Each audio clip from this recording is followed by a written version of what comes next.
एक मिनट, क्या आमिर ने इंतजामी मामलात में तुम्हारी मदद की थी? आमिर ने? क्यों नहीं, बहुत हेल्प की इसने मेरी। बहुत अच्छा पार्टनर है ये, वाकई में बेहतरीन पार्टनर है ये। इसे क्रेडिट तो देना ही पड़ेगा मुझे। और आपको पता है क्या, ये हर वक्त मुझे मोटिवेट करता रहता है, जोर देता रहता है मुझ पर कि तेजी से काम करो, जल्दी से काम करो, और मैं इससे मोटिवेट होती रहती हूँ। हाँ, बहुत शुक्रिया। दरअसल अफसून को तो मुतासिर करने की जरूरत ही नहीं। ये तो उन नायाब लोगों में से है जो खुद ही को खुद मुतासिर करते हैं। फॉर एग्जाम्पल, कल इसने डॉक्टरों के लिए एक सर्वे भी करवाया। हाँ, करवाया था मैंने। अगर आप डॉक्टर्स की शिकायत सुनना शुरू कर दें तो उन्हें चुप कराना मुमकिन नहीं होगा।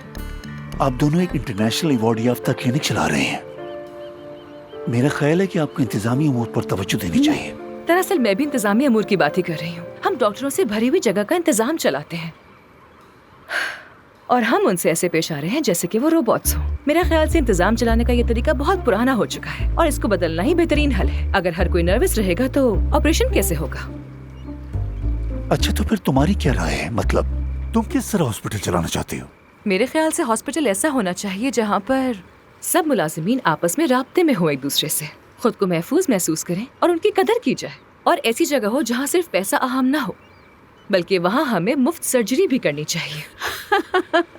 अरे मुझे तो हंसी आ रही है अफसून। ऐसा कैसे मुमकिन हो सकता है? मतलब तुम ये कहना चाहती हो कि सब्र रखो। मुफ्त सर्जरी से क्या मुराद है? यानी वो लोग नहीं जो बस तफरीहन खूबसूरत दिखना चाहते हैं। मेरा मतलब वो लोग हैं जिन्हें जरूरत है। मसलन वो बच्चे जिनके पैदाइशी होंठ कटे होते हैं, या जैसे आग में जलने के हादसे के बाद प्लास्टिक सर्जरी करवाने वाले लोग, या वो लोग जिनके पास पैसे नहीं होते मगर उन्हें हमारी जरूरत है। हम हॉस्पिटल का एक हिस्सा उनके लिए मुख्तस कर सकते हैं। खाने से पहले ही मेरी भूख बढ़ गई है। क्या हम टॉपिक बदल सकते हैं? किसी और चीज पे बात कर लेते हैं। एक्चुअली बाबा तो इस मैदान के माहिर हैं। बाबा तो सिर्फ ऐसे ही मरीजों को कबूल करते हैं। हाँ, लेकिन मैं ये काम मुफ्त में नहीं करता आमिर। लेकिन अफसोस, मुझे तुम्हारा ये ख्याल बहुत अच्छा लगा। और वैसे भी हम काफी पैसा कमा लेते हैं और अब शायद वक्त आ गया कि हम लोगों की मदद करें। बिल्कुल ऐसा ही।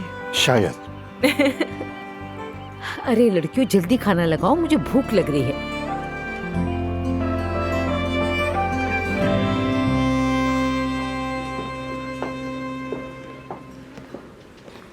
आप मुझे यहाँ क्यों लेकर आई हैं?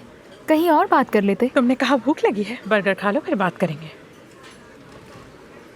आप फिर कुछ सोच रही हैं ना? मैं तो हमेशा ही कुछ सोचती हूँ। तुम भी ऐसी हो जाओ, हर वक्त होशियार रहा करो। किसको ढूंढ रही हैं? हमारे हॉस्पिटल के डॉक्टर हर शाम यहीं आते हैं। हर शाम आते हैं? लेकिन क्यों? डॉक्टर वैसे नहीं होते जैसे वो दिखाई देते हैं। जिंदगी उन्हें चूस लेती है, वो ज़ॉम्बी बन जाते हैं। उनके कोई शौक भी नहीं होते। जिनके पास होते हैं वो 50 के बाद मुसाफिर बन जाते हैं या कोई और मसरूफियत ढूंढ लेते हैं। यहाँ कुछ सुनाई नहीं दे रहा, क्या हम दूसरी मेज पर चले? आप पीछा कर रही हैं ना किसी का?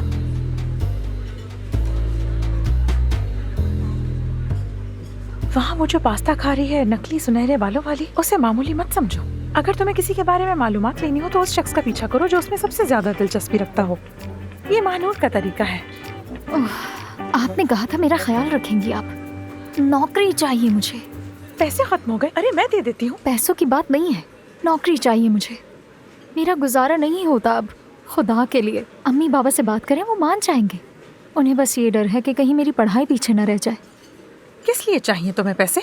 मुझे बस अपनी जिंदगी अच्छी करनी है। मेरी बच्ची, वो सब अमीर बच्चे हैं और तुम थोड़े पैसों में उनकी तरह नहीं जी सकती। आपको क्या लगता है मुझे ये सब कुछ नहीं पता? आज एक अमीर लड़का सिर्फ इस बात पे रो रहा था कि उसे बस से कॉलेज जाना पड़ रहा है। तो फिर क्या हुआ? हमारे कैंपस में एक कैफे है, वो बहुत महंगा है। एक दोस्त ने बुलाया था लेकिन मैं नहीं जा सकी वहाँ। मुझे एक बैग चाहिए और मम्मी बाबा से मांग भी नहीं सकती। अरे मुझे बता दिया होता, मैं लेकर दे देती। अरे तो क्या सब कुछ आपसे ही मांगू? नौकरी करना चाहती हूँ मैं, खुद कमा के खुद अपने खर्चे पूरे करूंगी। तुम कब से इतनी बड़ी हो गई कि नौकरी की जरूरत पड़ गई तुम्हें? मैं समझ गई तुम्हें। तुम अपनी महानूर खाला की तरह बनना चाहती हो, अपने पैरों पर खड़ा होना चाहती हो। फिक्र मत करो, मैं संभाल लूंगी।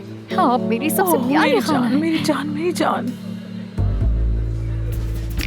चलो उठ जाओ, वो टॉयलेट जा रही है, उसका पीछा अरे अभी करते तो मेरा हैं। खाना भी खत्म नहीं है। खत्म कर दूंगी, तुम जाओ जाओ जाओ। बेचारा बूढ़ा आदमी गलत समझ बैठा। आंखों वाले कतरे कान में डालिए और कान वाले कतरे नाक में डाल लिए। जबरदस्त, अच्छा था। ये बाबा कैसे कह के लगा रहे हैं? पहले तो मुझे लगा इसे हार्ट अटैक आया है, लेकिन ये वाकई हंसी है। तो मुझे अच्छी लगी अफसून, और मुझे साफ गो और बेतकल्लुफ इंसान देखे जमाना हो गया। हाँ, अब परवीन हमेशा की तरह इस बार भी गलत नहीं थी।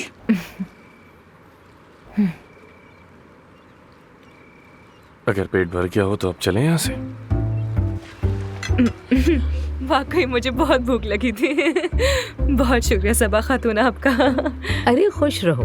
जान, हम बात नहीं कर सके। तुम क्या करते हो, क्या पढ़ रहे हो? अरे बताओ ना।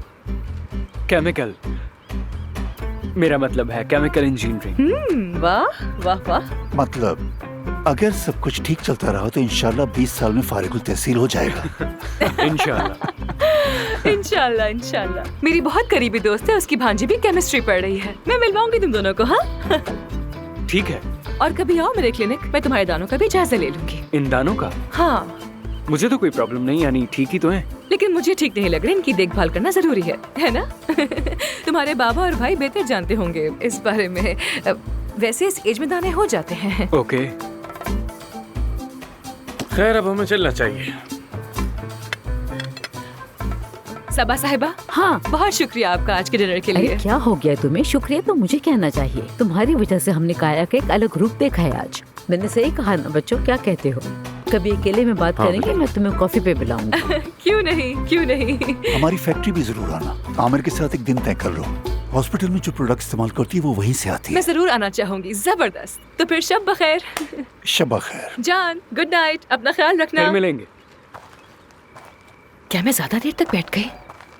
मुझे तो लगा था कि तुम कभी नहीं उठोगी। पूरी जिंदगी डाइनिंग टेबल पे मैंने इतना वक्त नहीं गुजारा आज तक।